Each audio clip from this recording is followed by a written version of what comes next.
Short পড়ি। যাই হোক, মূলদ সংখ্যা কি? মূলদ সংখ্যা। মূলদ সংখ্যা কি কিভাবে চিনব? প্রথমেই হচ্ছে পি বাই কিউ আকারে প্রকাশ করা যায়।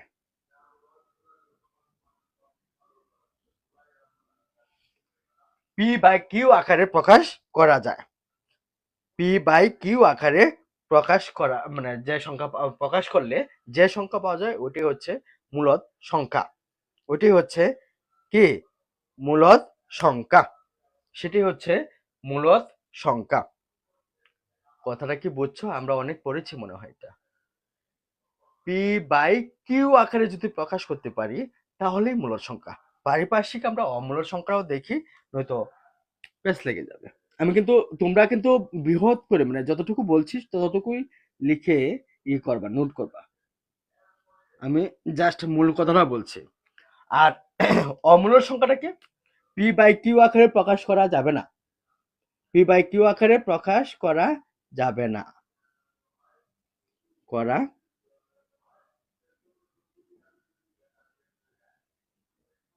যাবে না। পি বাই কিউ আকারে প্রকাশ করা গেলে মূলদ সংখ্যা, আর পি বাই কিউ আকারে যদি প্রকাশ করা যায় না সেটা হচ্ছে অমূলদ সংখ্যা। সেটা হচ্ছে অমূলদ সংখ্যা। ফর এক্সাম্পল একটা মূলদ সংখ্যার একটা এক্সাম্পল দাও তো, ওই বলে দিও যে এটা মূলদ সংখ্যা, আর সাথে অমূলদ সংখ্যার একটা এক্সাম্পল দিবা, সেটাও বলে দিও যে সেটা অমূলদ সংখ্যা। আচ্ছা, আরো কয়েকটা স্পেসিফিক বিষয় আছে যেগুলো দিয়ে আমরা মূলদ সংখ্যা চিনতে পারি। আমি আগে লিখে নিই, তারপরে বোঝাচ্ছি। আর তোমরা এই ফাঁকে একটু কমেন্ট করো যে মূলদ সংখ্যা তোমরা কতটুকু চিনো, বা একটা একটা করে এক্সাম্পল দিলে তো বোঝা যাবে যে আসলে আমরা চিনি নাকি চিনি না। একটা বার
কি কেউ পাচ্ছি? হ্যাঁ, গুড গুড, এগিয়ে যাও, আমি আছি তোমাদের সাথে, এগিয়ে যাও।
এখন কথা হলো যে এই যে আমি 3টা লাইন লিখলাম, এগুলো মনে হয় কেউ বুঝতে পারছো না। হ্যাঁ, ধন্যবাদ। হ্যাঁ, না ভুল হলে আমি বলবো তো। কারোটা যদি ভুল হয়, কেননা একজন একজন করে যদি কমেন্ট বলি, তাহলে অনেকটা সময় নষ্ট হবে। তো সেক্ষেত্রে আমি শুধুমাত্র যাদেরটা ভুল হয় তাদেরটাই বলি, বুঝছো? তো এটা নিয়ে কোনো চিন্তা করতে হবে না। ভুল আমরা শিখবো কেন? ভুল আমরা শিখবো কেন? হুম? ভুল শিখবো না।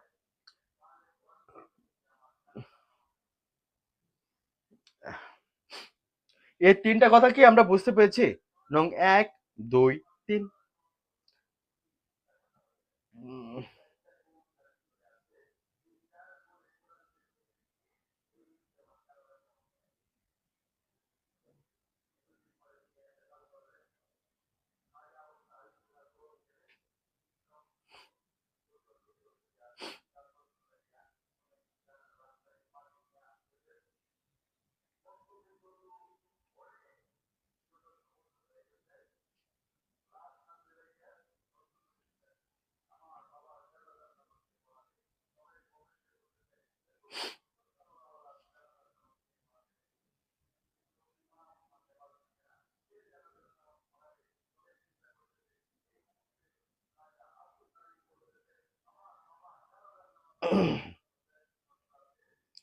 যেহেতু বুঝে গেছে, তাহলে তার আর এটা আমার বোঝানোর দরকার নেই। বুঝাতে হবে? যেহেতু তোমরা বুঝে গেছো, সেক্ষেত্রে তো বোঝানোর দরকার নেই মনে হচ্ছে।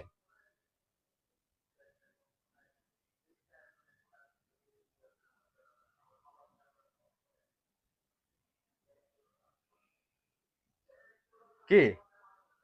তা 2 নম্বরে যাই। অমূলক সংখ্যা হচ্ছে পি বাই কিউ আকারে প্রকাশ করা যাবে না। যাবে না। ফর এক্সাম্পল, এখানে যদি আমরা একটা বলি, না ফর এক্সাম্পল 3 অমূলক সংখ্যা বোঝার আর কয়েকটা বিষয় আছে। এটা হচ্ছে যে অমূলক সংখ্যা, অমূলক সংখ্যা কি মৌলিক সংখ্যার লাইনটা হবে এরকম: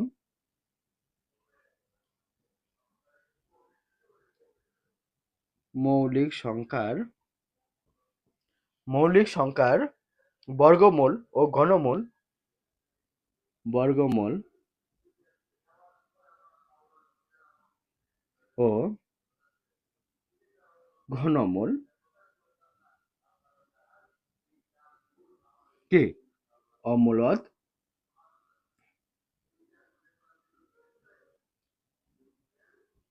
সংখ্যা। এখন কথা হলো, মৌলিক সংখ্যা তো আমরা আমরা সবাই চিনি, সবাই জানি। মৌলিক সংখ্যা সবাই চিনি এবং সবাই জানি, তাই না?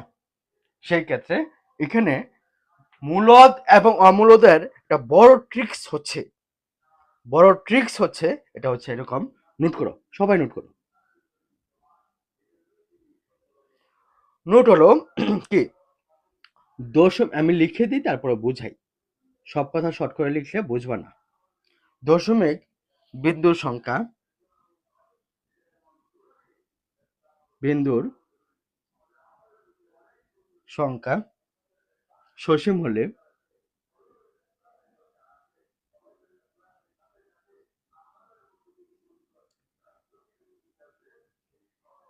মূলত, সসীম হলে মূলত।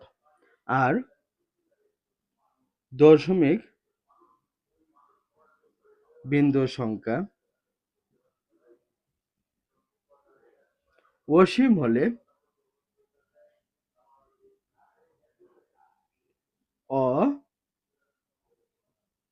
অমূলত। এখন নিচে যে দুইটা কথা লেখা হয়েছে, এই দুইটা কথা কি সবাই বুঝতে পারছে কিনা? এই দুইটা কথা বুঝতে পারছে কিনা সেটা একটু বলো।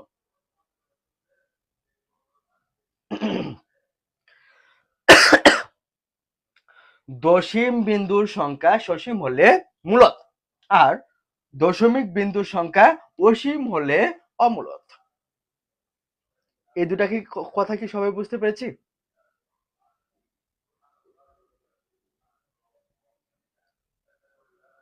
আচ্ছা, এখন অনেকে প্রশ্ন করছে স্যার এই তিনটা বিষয় একটু বুঝিয়ে দেন। একটু লক্ষ্য করো, পূর্ণ সংখ্যা কি? পূর্ণ সংখ্যা মানে হচ্ছে 0, 1, 2, 3। এই যে সংখ্যাগুলো, এই কোনোটা সংখ্যাই কি দশমিক আকারে নেই, মানে ভগ্নাংশ, বা এটা ভাঙ্গা অবস্থায় নেই, অর্থাৎ আনাম অবস্থায় আছে। সামনে প্লাস লিখো আর মাইনাস লিখো, ভাঙবে না। এই সংখ্যাগুলো আনাম। এটাকে বলা পূর্ণ, মানে কি কোনো অর্ধেক বা কোনো কিছু থাকবে না। যেমন 0.2, 0.12, 0.3 বা 2.33, হ্যাঁ, এরকম থাকবে না। সেগুলোকে বলা হয় পূর্ণ সংখ্যা। ক্লিয়ার? আচ্ছা, তারপর দশমকে প্রকাশ আর পূর্ণপূর্ণকে শেষ। দশমকে প্রকাশ এবং পূর্ণপূর্ণকে শেষ, এটা মানে হচ্ছে যেমন 2.44, 2.44, এটা কি দশমকে প্রকাশ। এখন 2.44 মানে হচ্ছে, ধরো এই 4 এভাবে যেতেই থাকলো, এটাকে এই না করে এখানে একটা পূর্ণপূর্ণিক দিলাম। এখানে পূর্ণপূর্ণিক দেওয়া মানে হচ্ছে এই 4 যেতেই থাকবে, কি যেতেই থাকবে, এটা কোনো শেষ নাই। সেটাকে বলা হয়েছে দশমকে প্রকাশ আর পূর্ণপূর্ণিকে শেষ। কি দশমকে প্রকাশ, পূর্ণপূর্ণিকে শেষ। আর এরপর হচ্ছে শূন্য নিজে একটা মূল সংখ্যা। স্বাভাবিক সংখ্যা মানে কি? স্বাভাবিক সংখ্যা মানে হচ্ছে +1, +-2, +-3, +-1, +-4, এই যা আছে ধনাত্মক এবং ঋণাত্মক সবগুলাই হচ্ছে স্বাভাবিক সংখ্যা। এই সবগুলাই হচ্ছে স্বাভাবিক সংখ্যা। এখন আসি প্রকৃত সংখ্যা, ভগ্নাংশ এবং অপ্রকৃত ভগ্নাংশ। প্রকৃত ভগ্নাংশ হচ্ছে লব ছোট, প্রকৃত মানে হচ্ছে কি লব ছোট হর বড়, লব ছোট এবং হর বড়। আর অপ্রকৃত মানে হচ্ছে লব বড় হর ছোট।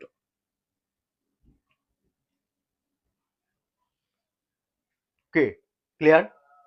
এই তিনটা লাইন নিয়ে কারো কোনো প্রশ্ন রয়েছে? এই তিনটা লাইন নিয়ে কারো কোনো প্রশ্ন রয়েছে?